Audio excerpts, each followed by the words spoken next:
So, you've got diabetes. Can you win?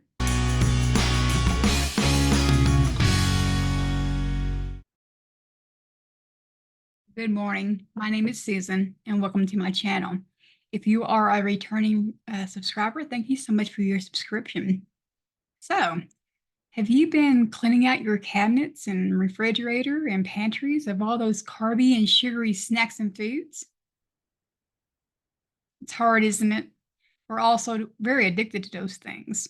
Well, in this video, I'm going to show you how to transition into a ketogenic lifestyle, what foods you should be focusing on, what foods to stay away from, and even recommend a couple of my favorite recipe channels. Disclaimer, I am not a doctor.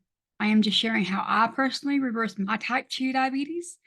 For those of you who are taking insulin, as you begin to lower your carbs and sugar, please be mindful of your blood sugar and how much insulin you are giving yourself. As you lower your carbs and sugar, you will not need to give yourself as much. And if you are not paying attention to that, you can give yourself a hypo, which is a very dangerously low blood sugar. Okay, always consult your doctor as needed.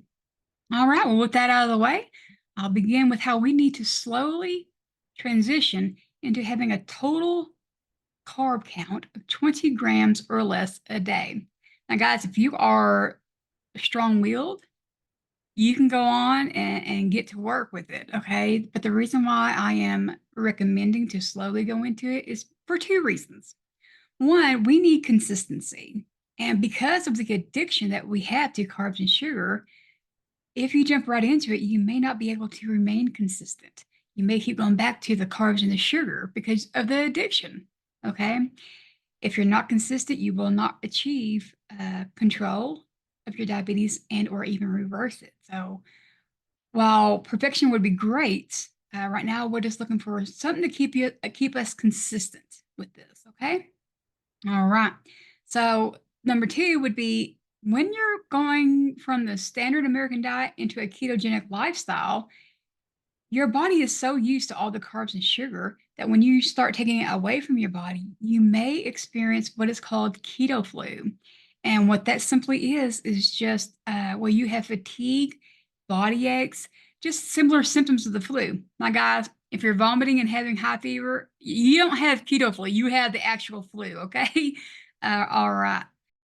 And so, because I want you to hopefully avoid getting that keto flu, what I mean by slowly going into it is if you're used to eating 300 grams of carbs a day, and I'm making up a number, but then maybe for a week or two, aim for a total of 75 grams of carbs a day. But don't stay there, okay? Because that's not going to be lowering it enough, okay? But maybe for a week, do that. And then the next week, go down to 40 grams. And then after it, go to 20 grams. Do it a little slow, okay? And hopefully in doing so, you will avoid the keto flu symptoms. But the foods that you should be focusing on are whole meat and vegetables. That means when you go into the grocery store, if you'll just stay on the outside aisles and just go to the meats and the vegetables, that's really all you need. However, as you make some substitute recipes, you may need to venture into the middle aisle. So let me talk with you a little bit about how to navigate the labels on the back of any products you might be looking at.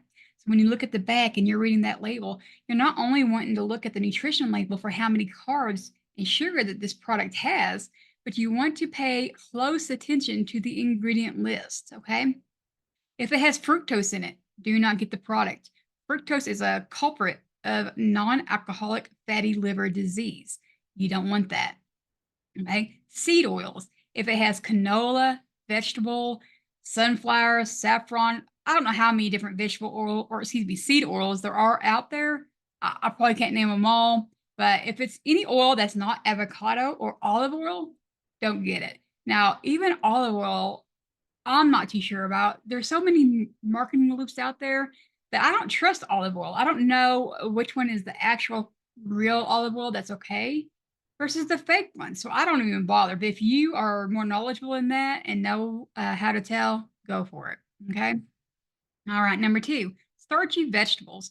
When I first started this, I didn't realize some of these vegetables were even starchy. Obviously, the potato is a no go. Uh, Corn, carrots, peas, variants of squash, stay away from. There are too many carbs. Uh, I do occasionally, when I do have a vegetable, eat some yellow or summer squash and some zucchini. But even the medium summer squash has, I think, 7 grams of carbs in it. So you can easily overdo your carb intake. So just be mindful of that. Just because it's a vegetable doesn't mean it's good for you.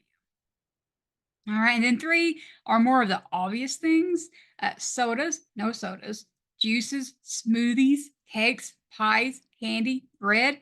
Look, if it isn't meat or a non starchy vegetable, you probably shouldn't be eating it. Okay. All right.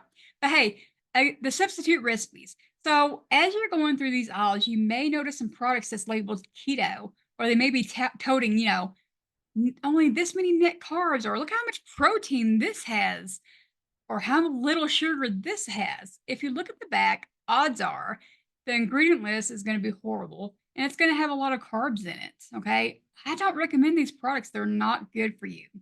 In the name of consistency, if you need that to help you stay the course, okay. But let me instead recommend a couple of recipe channels that I believe you will enjoy. They have recipes that are carnivore and keto alike. And the even better news is that these are recipes that you can enjoy the rest of your life. Okay. You don't have to worry about, well, I'll do this for now, and then I have to worry about giving that up. Okay. So the first one is Anita from Ketogenic Woman. And by the way, the links to these videos, or excuse me, channels will be in the description below. I have been watching and following Ketogenic Woman for the last year and a half. She does all kinds of different recipes. I think she's got a carnivore noodle recipe. So for those of you who like noodles and are, oh no, I'm gonna have to give up on my pasta, maybe give that one a try. Anyways, the next channel is Chris Cooking Nashville. Now, the main reason I want to recommend him is because he did a carnivore pizza crust that I absolutely love. Okay, now I haven't made all of his recipes, but he's had another one that went popular in the carnivore community, and it was a carnivore mashed potato recipe. Of course, there's no potatoes in it. I've never made that recipe. I don't know how it is, but anyways, a link to his channel will be in the description below as well. Be mindful though, he did just recently release a recipe on carnivore deviled eggs, and in it he made the comment, if you guys are still using Duke's or Hellman's mayonnaise, that's okay for you guys, but for him, he wouldn't use it because it has the soybean oil, which is the seed oil. Um, but guys, I wouldn't recommend that at all. If you're going to use mayo, look up Anita's recipe for how to make your own mayo, or get some Primal Kitchen mayo. It's a bit pricey in my opinion, so you might look into how to make your own mayo if you really want that mayo. Okay, so that's a disclaimer on that part. Just watch the seed oils, okay? All right. So those channels should help you with recipes. I'm not a cook. I wished I was. My husband wishes I was. But I have made some recipes from both channels, and me and my husband both alike have loved them. So definitely give those a look. So now we have talked about why you should be checking your blood sugar, how to check your blood sugar, and the foods you should be focusing on. Uh, but I want to leave you with this question. What if these dietary changes are not enough? Something to think about. But I won't make you wait too long. I'll go ahead and give you the answer right now. For some type 1s and for all of type 2s, a dietary change is not going to be enough. Okay? But I will address that in the next video. For now, you guys go ahead and start cleaning out those pantries, cabinets, and refrigerators, and I'll see you again next time. Thank you so much. Bye-bye.